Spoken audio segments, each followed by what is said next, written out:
So do you think this is just a bunch of hooey, or should we just be excited because we have a comet that is so old, came through our system? Do you think that all this talk about alien spaceships Well, kind of detracts from the science, or does it make no, people more I interested? think scientists are excited. I think the common person, unless it ended up being something that was going to be close to the Earth or something that was an alien spacecraft, I think they're not going to be nearly as intrigued by it. Because I believe other comets have come closer, right? Am I right or am I wrong? Yeah, I mean, we have comets like Halley's Comet. Halley's Comet comes around, what is it, 80 something years, 70 years? I don't remember off the top of my head. I'll And have to pull that up. how many AUs is that away from us? I don't know where it's at. I know Halley's Comet went by like what in 1980. In the 1980s, I remember Halley's Comet passed near us. Do you remember that? Yeah. Yep. And when it passed the time before, they already were able to kind of look at things in the sky and kind of figure things out. So they had already determined that Halley's Comet also had cyanide. And there was a panic on with people on the Earth that when Halley's Comet came close by, that it would poison us.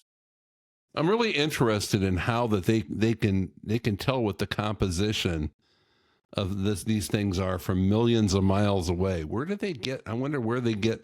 I don't want to get too nerdy. I mean, we're not talking to a science class here. If we are, I'm sorry about your D's and F's, folks. But how do they get in there and be? How are they able to determine what makes the comet up?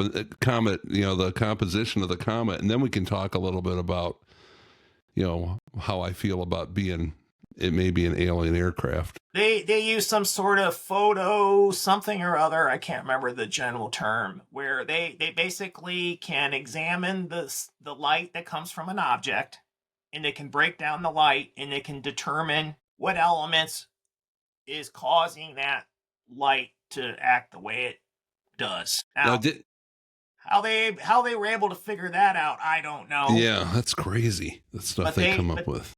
But they know that this comet is got a lot of nickel in it, and that it's different than a normal comet from that spectral analysis, whatever they call it. Did I hear somewhere, or am I just imagining things, that they think the thing maybe was changing speeds or something like that?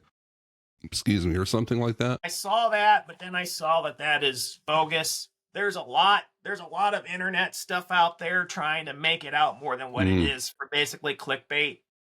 I mean, we're doing this video where we're just kind of not being scientific, but just kind of doing an overview about the comet and why people think it could be an alien spaceship, but we're not really too in-depth and serious about all the details. You know what I mean? Yeah.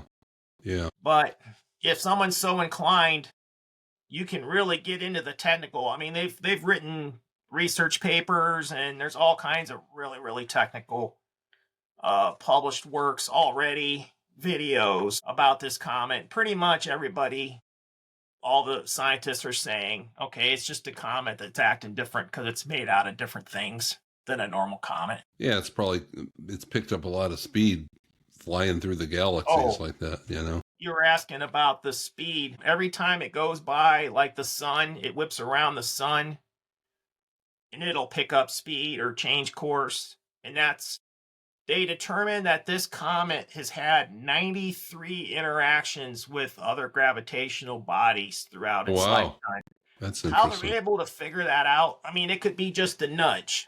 I mean, obviously, when that comet came through our solar system and then it gets in the gravity of the sun and it whips around and comes out, that one's obvious.